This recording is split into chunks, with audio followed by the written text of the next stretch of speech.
Minha diretoria, sem muita inspiração, de novo, o São Paulo decidiu um mata-mata no Morumbi, o jogo de ida, assim como foi contra o América Mineiro pela Copa do Brasil, onde o São Paulo venceu por 1-0. Hoje o São Paulo venceu o Ceará pela Sul-Americana por 1-0. Evidentemente são duas vitórias, o São Paulo vai jogar por 2 empates nas duas competições. As atuações do São Paulo nem contra o América e nem hoje foram muito convincentes, mas elas também não são convincentes na maioria das vezes.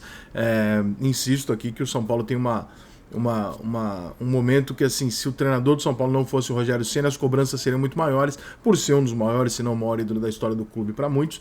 Evidentemente que se tem uma blindagem ali, uma coisinha da gente esperar por ser o Rogério e tal. O São Paulo tem um futebol muito... como é que eu vou explicar? Ele é muito pouco confiável. Né? Você não sabe exatamente.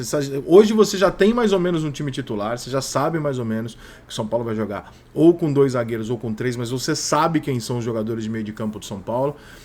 O Rogério ainda faz bastante alteração no time, mas independente das alterações que ele faz, você tem ali uma espinha dorsal formada, que era uma coisa que no começo do ano eu reclamava, porque todo jogo o São Paulo mudava muito jogador.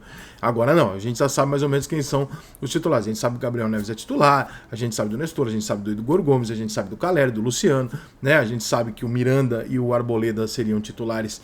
O Arboleda tá fora, aí o Miranda entra no lugar dele. Desculpa, o Miranda não seria titular, o Arboleda seria titular e o Miranda entra no lugar dele. A gente já percebeu que o Wellington tem uma preferência do Rogério do que o Reinaldo. O Rafinha, dependendo do jogo, acaba jogando, se não joga o Igor. Enfim, a gente já tem um cenário. O problema é que esse cenário é muito pouco confiável. É muito pouco confiável. Não adianta a gente tapar o sol com a peneira e querer dizer que não, porque o São Paulo faz um bom campeonato, porque assim, o São Paulo é o 10º colocado no Campeonato Brasileiro, né? O São Paulo teve dificuldades para ganhar do América Mineiro o jogo de ida da Copa do Brasil, periga não se classificar, evidentemente. O São Paulo perdeu no final de semana, isso no Brasileiro, tá? O São Paulo perdeu no final de semana para o Atlético Paranaense, empatou com o Goiás, empatou com o Internacional, empatou com o Fluminense, perdeu para o Palmeiras, empatou com o Atlético Mineiro. Então, assim, a sequência do São Paulo não é boa, no momento não é boa. E hoje foi um jogo econômico, foi um jogo onde o São Paulo teve um pouquinho mais de posse de bola e tal, mas assim, chutou 12 bolas a gol, o Ceará chutou 10, os dois tiveram, cada um teve 2 oportunidades de gol não aproveitadas. O São Paulo teve um pênalti, que na minha opinião eu nem achei muito pênalti, né? Eu fiquei vendo a imagem algumas vezes tentando achar onde que o juiz pode entender ali, mas enfim, não é, como bem disse o comentarista da Comembol TV, não é um absurdo, mas assim, eu também não achei que o jogador do Ceará deu no Caleri não, mas enfim, segue o jogo. O Ceará meteu uma bola na trave, né? Então, assim, teve jogo, teve um equilíbrio que não deveria acontecer. O São Paulo deveria ser bem melhor e ter muito mais oportunidades do que o Ceará. Não porque o Ceará seja um time ruim, o time do Ceará não é nada bobo, mas no Morumbi, 50 mil pessoas para um jogo de Copa Sul-Americana, convenhamos, né? Tudo estava a favor do São Paulo fazer algo diferente, né? Um jogo de Sul-Americano com 50 mil pessoas é final. Dificilmente isso acontece. A gente sabe do valor, né? A Copa Sul-Americana é um campeonato que é o que sobra. Quando você não é rebaixado, você vai jogar esse torneio.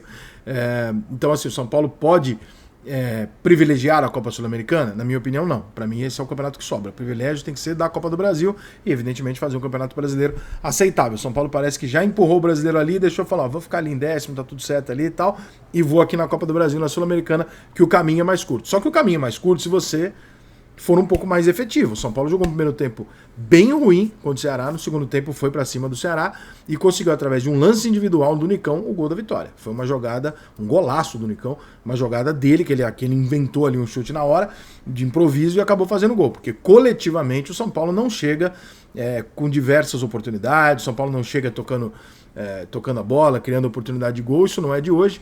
E nos 2 mata-matas, o São Paulo vai se blindar do fato de ter vencido o primeiro jogo, assim como venceu o Palmeiras no Campeonato Paulista, como venceu também o Palmeiras agora na Copa do Brasil, mas é inconfiável. Infelizmente o termo usado é esse, sabe? Ganha, legal, favorito, claro, o Ceará e o América contra o São Paulo, é óbvio que o São Paulo é favorito contra esses 2 times, ainda mais podendo empatar, mas não é confiável, você não tem convicção do que o São Paulo vai apresentar. O São Paulo pode entrar em campo e fazer o que fez contra o Palmeiras, na final do Campeonato Paulista, pode tomar uma porrada no primeiro tempo, pode fazer um gol e fazer uma boa partida no contra-ataque, pode se ajeitar e fazer um bom jogo, né? O São Paulo, acho que durante quase todo o ano, o São Paulo não fez nenhuma grande partida, aquela partida que você fala, puta, como o São Paulo jogou. Não, o São Paulo teve jogos que ele brigou muito, né? Contra o Palmeiras na final do Campeonato Paulista, contra o Palmeiras no primeiro jogo da Copa do Brasil e tal. Tem jogos que o São Paulo correu, brigou muito, acertou. Contra o Fluminense também fez um jogo ok, um bom jogo e tal. Mas assim, grande atuação do São Paulo? Não teve ainda, nós já estamos no mês de agosto, não tem por que acreditar que ela vai acontecer daqui pra frente. Não tem por que a gente imaginar isso. Tá claro qual é a condição do São Paulo no cenário hoje nacional entre os outros clubes do Brasil. Mas a Copa Sul-Americana é absolutamente possível. Nós estamos falando de um torneio que disputam basicamente times pequenos e um ou outro time grande que prioriza aquilo. A final da Copa Sul-Americana deve ser São Paulo Internacional. Pela lógica, pelo que os dois times têm, pelo que eles representam, deve ser São Paulo Internacional. Se um dos dois não chegar na final, falhou. Tá? Agora, esse tipo de resultado, 1-0 magrinho aqui e tal, quando você for jogar lá, assim como contra o América, ele tem um porém que não é um incômodo de ganhar de 1-0 só em casa. Porque é Bob, São Paulo pode ganhar o jogo lá também, não é nada absurdo. O grande fator de desequilíbrio desse jogo é o seguinte: quando o São Paulo for pegar o América Mineiro lá, ou quando for pegar o Ceará lá, esse é o jogo da vida dos caras. Entendeu? Esse é a grande diferença. Pro São Paulo vai ser mais um jogo, né? Um jogo decisivo e tal, mas é mais um jogo. E contra um time onde o São Paulo tem obrigação de se classificar, porque é um time menor. E esses caras vão entupir o estádio e vão fazer daquilo um inferno. Por quê? Porque é a grande chance da vida deles de ir além num campeonato grandioso. Então, e esse ambiente todo torna o time do São Paulo pouco confiável, porque você não consegue ter uma regularidade, você não consegue saber exatamente como é que o São Paulo vai se comportar, em momentos horrorosos e momentos razoáveis, não tem grandes momentos de grande futebol nem nada. O futebol brasileiro é extremamente nivelado, esses times fazendo um caldeirão, que a parte maneira desses torneios mata-mata é esse, é pegar um time que em tese não teria favoritismo, mas que chega lá e causa aquilo tudo.